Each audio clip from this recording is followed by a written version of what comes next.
জয় রাধে, জয় নিতাই চৈতন্য। আশা করি আপনারা সবাই খুব ভালো আছেন এবং আনন্দিত আছেন। আমরা শ্রীমদ্ ভগবদ্গীতা মোক্ষযোগ আগের দিন আমরা ১৫তম শ্লোক আলোচনা করলাম। ১৫তম শ্লোকে ভগবান কর্মের যে ৫ কারণ, তারপরে সুকর্ম, দুষ্কর্ম অর্থাৎ সৎকর্ম, অসৎকর্ম ২ এর যে কর্তৃত্বাভিমান, তাই যে ৫ করণের উপরে বিশেষভাবে নিবদ্ধ, তাহা ভগবান বললেন। এবার আজকে ১৬তম শ্লোকে আমরা অর্থাৎ মোক্ষযোগের ১৬তম শ্লোকে ভগবান আরও এই বিষয়ে অর্থাৎ এই কর্মের বিষয়ে ভগবান আরও কিছু তত্ত্ব বর্ণনা করছেন। কারণ এখানে কর্তৃত্বাভিনয় অর্থাৎ এক একটি করণকে, এক একটি তত্ত্বকে ভগবান আলাদা আলাদা করে বর্ণনা করছেন। অত্যন্ত গুরুত্বপূর্ণভাবে আমরা এটি বোঝার প্রচেষ্টা করি। তো ভগবান যেটি বলছেন সেটি হচ্ছে যে এই শ্লোকে বলবেন যে যেটা ভগবান বলছেন যে যখন কোনো কর্ম হয় তার তো একজন কর্তা থাকে। সেই কর্তাটির অভিমান অনুযায়ী সেই কর্তা নির্ধারণ করা হয় এবং তার ফলও তিনি প্রাপ্ত করেন। তবে সেই কর্তা কে? ভগবান কিন্তু খুব সুন্দরভাবে এই শ্লোকটি বললেন। আমরা অবশ্যই সেই কথা আস্বাদন করব। ভগবান কি বলছেন আমরা প্রথমে শ্লোকটি আস্বাদন করব, এরপরে আমরা ভগবানের সেই শ্লোকের অর্থ আস্বাদন করব। ভগবান কি বলছেন? ভগবান বলছেন যে তত্ত্বৈবং স্মৃতি সতি কর্তারা মাত্মানং কেবলং তুয়া পশ্যত্যা কৃতা বুদ্ধিত্যান্য স পশ্যতি দুর্মতি।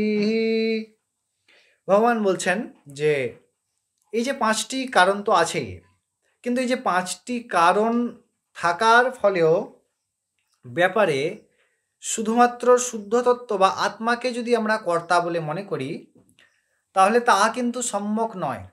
কারণ আত্মা কোনো কর্মের মধ্যে আবদ্ধ নন।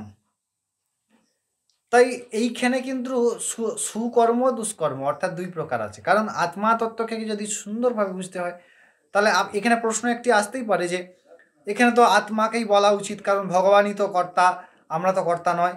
তাহলে কেন বলছেন না? এখানেও খুব সূক্ষ্মভাবে বোঝার আছে, কারণ ভগবান কর্মের বাইরে। তাই ভগবান এই আর কর্ম সম্পাদন হয় কিসে? না ৩টি গুণের দ্বারা। আর ভগবানকে বলা হয় ত্রিগুণাতীত।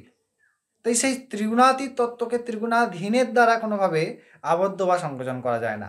তাই এই যে কর্ম, এই কর্ম হচ্ছে বন্ধন, অর্থাৎ এই বন্ধন কিন্তু আত্মতত্ত্বের প্রতি লাগে না। এটি অত্যন্ত সূক্ষ্ম পর্যায়ে এবং উচ্চ পর্যায়ে ভগবান কিন্তু আলোচনা করছেন এবং বোধ করাচ্ছেন। তো ভগবান প্রধান যে বিষয়টি বলছেন এই শ্লোকে, যে কেবলমাত্র যিনি মনে করেন যে আত্মা অর্থাৎ শুদ্ধ তত্ত্ব আত্মা, তিনি এই সমস্ত কর্মের কর্তা, তাহলে আমরা অত্যন্ত ভুল বিষয়। কারণ তার জ্ঞান অত্যন্ত পরিমার্জিত, সেই কারণে তিনি সম্যক বিষয়টি সম্পর্কে ধারণা করতে অক্ষম। আশা করি বর্তমানে এই শ্লোকটির আপনারা অর্থ বুঝতে পেরেছেন।